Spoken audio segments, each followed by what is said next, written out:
आता आम्ही आमच्या मुलीला संधी देतोय दुर्गा देवीला. तिच्या नावातच दुर्गा पण आहे आणि देवी पण आहे.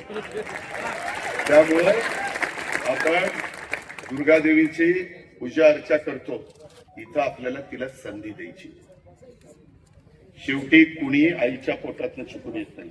तुम्ही मला खासदार केलं ना, मला काही माहिती नव्हतं खासदारकीचं. या रमेश अप्पाजी आणि घोलप साहेबांनी मला पहिलं डायरेक्टर करायला सांगितलं, चेअरमन केलं.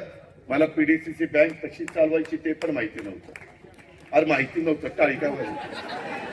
पण नंतर मी शिकलो आणि आज देशातली एक अग्रगण्य बँक म्हणून तुमच्या बँकेची ओळख आहे आशिया खंडात. ह्या पद्धतीनं आहे ना, त्या पद्धतीनं माझं म्हणणं आहे की आमची करण्याची तयारी आहे, आमची मानसिकता आहे. आम्ही धडधाकट आहोत, आम्ही करून दाखवलंय. इथं येणारा जर उद्या कुणी आतापर्यंत भाषणं केली त्याला विचारा, ए तू आता दौंडचा विकास करायला निघालेला आहे, सर्वांगीण विकास करायला निघालेला आहे, तू कुठं केला ती दाखव. हा सूर्य हा चैत्र. तसं तसं मी बरोबरच बोलतो. तसं मी तरी दाखवतो. चला बारामतीला, चला पिंपरी चिंचवडला. मी आपल्याला सांगेन उद्या दुर्गा आणि बाकीची सगळी आमची टीम निवडून आल्यानंतर मी त्यांना बोलवीन. त्या 27च्या 27 माझ्या सहकार्यांना त्यांना दाखवीन बारामतीमध्ये कशी सकाळी 5ला उठून माझी स्वच्छता दूध आडलोट करणारे 5 ते 7:30 8 पर्यंत बारामती शहर झाडून चकाचक करून टाक. इथं तुम्ही माझ्या बारामतीचं एसटी स्टँड जाऊन बघा कसं असतं एसटी स्टँड आणि आपलं कसं आहे. अरे पट्टे, अशा लोकांना का तुम्ही संधी देता रे बाबा. मी आता तुम्हाला सांगतो, तुम्ही आता सगळ्यांना संधी देऊन बघितलंय. माग तर आमच्या भावकीला किती मतांनी पाडली, 120 मतांनी फार जवळ जुळत आणलं होतं तिला झटका. आता मात्र आमच्या दुर्गा देवीला देऊ नका. ती आमची मुलगी आहे. तिला तरुण वयामध्ये तुम्ही प्रोत्साहन द्या, तिला शुभेच्छा द्या. तुमचं पवित्र असं बहुमत मत प्रत्येकाने द्या. तिथं कुठेही जातीपातीचा नात्या गोत्याचा विचार करू नका. तिथं फक्त शाहू फुले आंबेडकरांचा विचार करा. आणि आज तुम्हाला पुन्हा एकदा नवीन संधी आलेली आहे. केंद्रातलं सरकार अजून 4 वर्ष आहे, राज्यातलं सरकार अजून 4 वर्ष आहे. माझ्या तिथं सगळ्यांच्या ओळखी आहे. मी कुठलंही रेल्वेचं काम असू द्या, मी वैष्णवी साहेबांकडे जाऊन त्या ठिकाणी करून द्या. मी आता बारामतीचा रेल्वे स्टेशन केले, कसं केले जाऊन बघा. पण ते आपलं इथलं करायचं ना. पण त्याकरता तुम्ही माझ्या विचाराचा नगर अध्यक्ष द्या ना, माझे 26 नगरसेवक नगरसेविका द्या ना. ज्यांना मला संधी देता आली नाही त्यांना मी स्वीकृतचा विचार करीन, त्याबद्दल काळजी करू नका. जर कुठला तितकाच ताकदीचा राहिलेला असेल तर आम्ही त्या ठिकाणी स्वीकृतचा विचार करू शकतो. आज पण मध्ये स्वप्नीला इतकं सांगत होतो, परत उभा राहा, तुझ्यासारखी माणसं तिथं पाहिजे.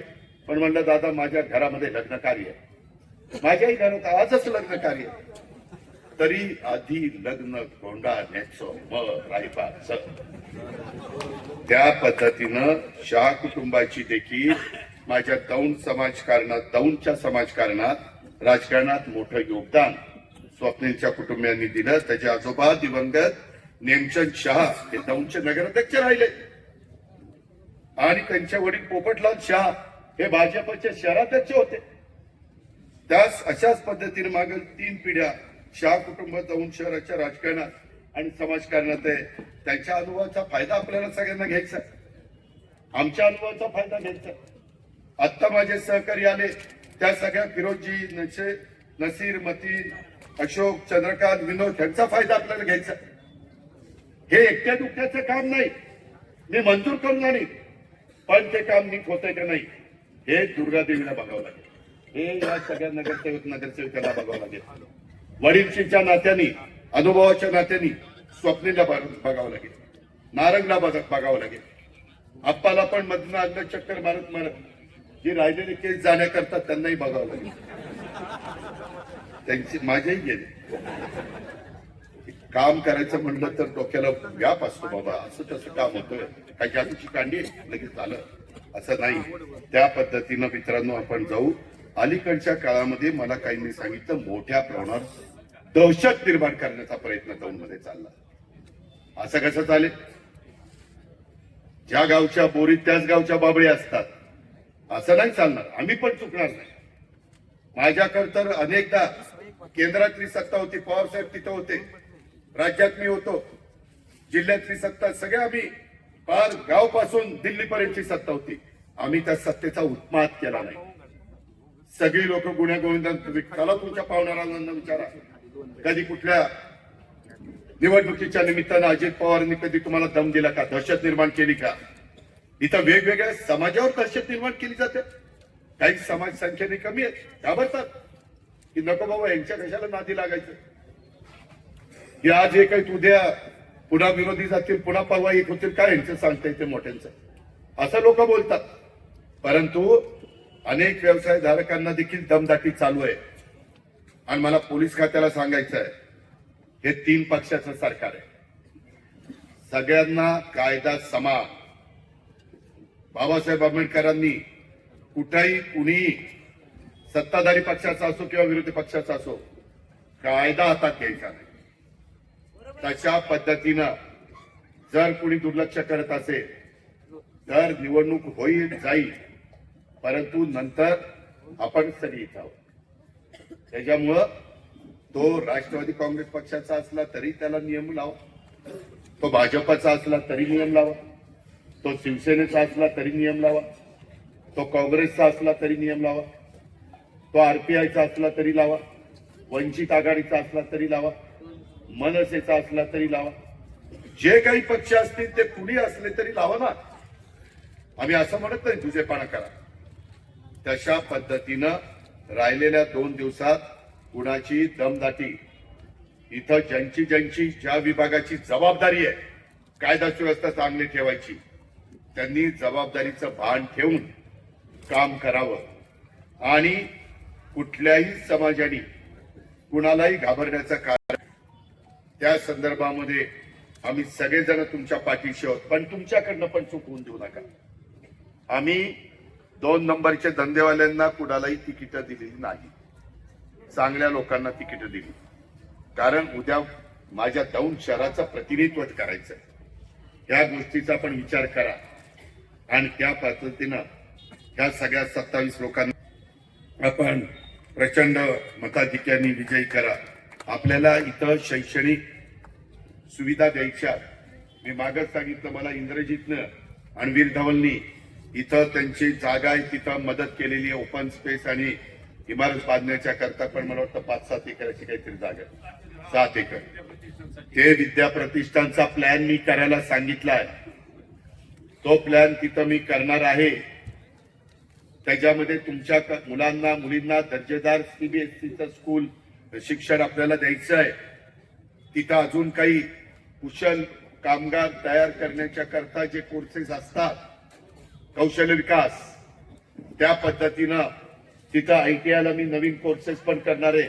इंग्रजीत आणि विरजाव त्याच दिवशी तुम्हाला सांगितलं, ह्या पट्ट्यात आपण ती शेड करू आणि तिथं त्या प्रकारे आपण करू. मित्रांनो, हे लक्षात घ्या, तुम्हाला सुवर्ण संधी आली. आता त्या सुवर्ण संधीचं सोनं करायचं का राख करायची तुमचं तुम्ही ठरवा. कारण 2च दिवस राहिलेले. सिद्धार्थनगर मधील पाणीपट्टी घरपट्टी बाबत ती माफ करता येईल का? अरे माफ कशाचं काय? त्याच्यामध्ये त्यांना परवडेल अशा पद्धतीनं आता पिंपरी चिंचवडमध्ये शास्तीकर होता, तो खूप मोठा होता, तो नंतर आम्ही काढून टाकला. त्याच्यामध्ये आपल्याला मार्ग काढता येतात. साधारण माझ्या नागरिकांची पिळवणूक होणार नाही, त्यांची अडचण होणार नाही, अशा पद्धतीचे निर्णय हे मित्रांनो आपण या बाबतीमध्ये घेऊ शकतो, असं मला या निमित्तानं आवर्जून सांगायचंय.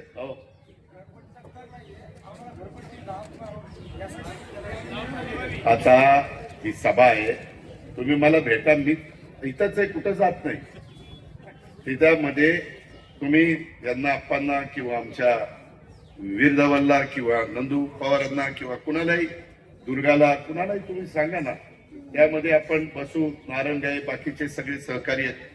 हे आता नवीन टीम आमची झालेली, त्यामध्ये तुम्ही सांगा. दर आठवड्याला एक दिवस मी पुण्याला असतो, अधिकारी तिथं असतात.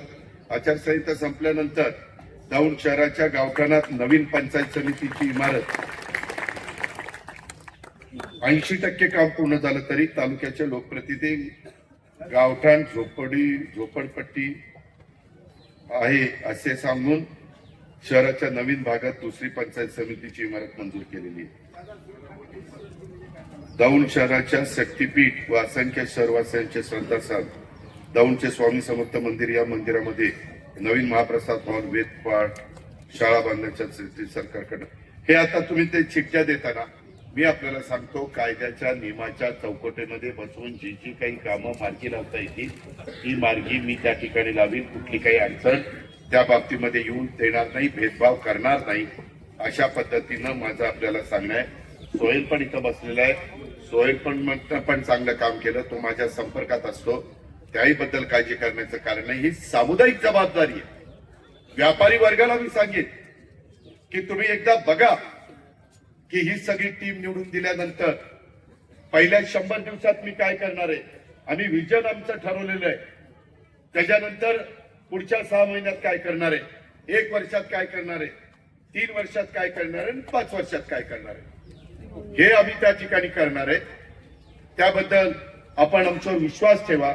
मी आणि दुर्गा देवी सहित सगळी माझी टीम तुमच्या विश्वासाला तडा जाऊ देणार नाही, हा माझा तुम्हाला सगळ्यांना शब्द आहे. हे पण विधानामध्ये घ्यावं. आणि म्हणून माझं तुम्हाला सगळ्यांना सांगणं आहे की बाबांनो, आत्ताच्या काळामध्ये आपल्याला हे सगळं चांगल्या पद्धतीनं काम करायचंय. तुम्ही बघा, आम्ही वीर धवननी पुढाकार घेतला, त्याने दौंड शुगरची निर्मिती केली. कशा पद्धतीनं केली. दौंड शहरात आगामी काळात आम्ही भव्य शैक्षणिक संकुलाची निर्मिती करणार आहोत, त्याचा उल्लेख मी केलेला आहे. अजनी, नागपूर ते पुणे अशा भारतातील सर्वात लांब अंतराची 881 किलोमीटर अंतर पार करणारी वंदे भारत एक्सप्रेस ही आपण सुरू केलेली आहे. त्याचा दौंडला स्टॉप नव्हता, तो आपण केलेला आहे.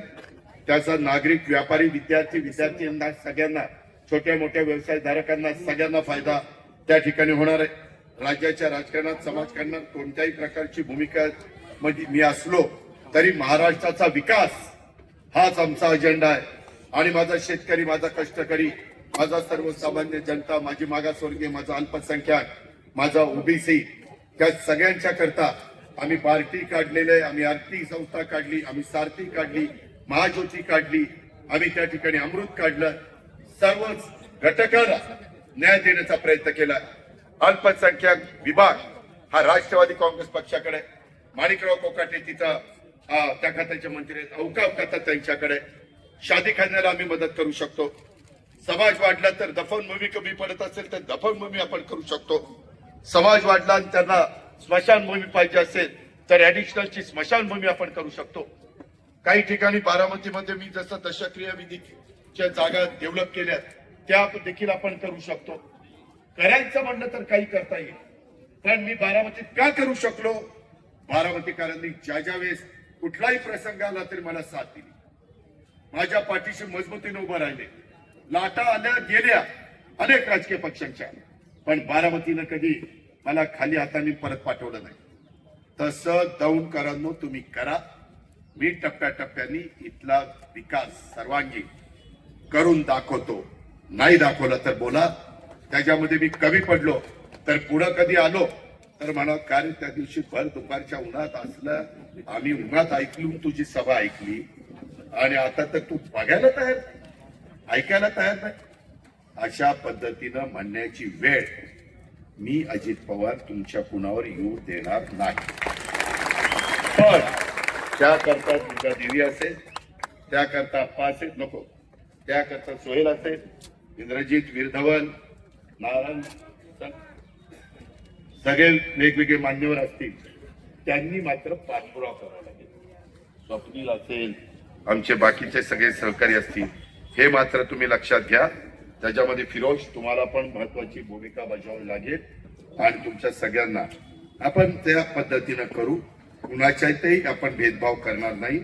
माझ्या 26च्या 26 आमदार उमेदवारांना आणि आमची दुर्गादेवी 27च्या 27 यांना सांगतो, एवढं छाती ठोकपणे मी तुमचं सगळ्यांचं कौतुक केलेलं आहे. तुम्ही कुठेही कमी तर पडूच नका, पण त्यांनी टाकलेल्या विश्वासाला पण कुठं तडा जाऊन देऊ नका, हे आपण लक्षात घ्या. मी तुमच्या पाठीशी आहे, आम्ही बाकीचे सगळे तुमच्या पाठीशी आहे. आम्ही कुठेही तुम्हाला वाऱ्यावर सोडणार नाही, हा शब्द माझ्या दौंडकरांना देतो आणि या ठिकाणी थांबतो. जय हिंद, जय महाराष्ट्र, जय भीम, खुदा हाफिज.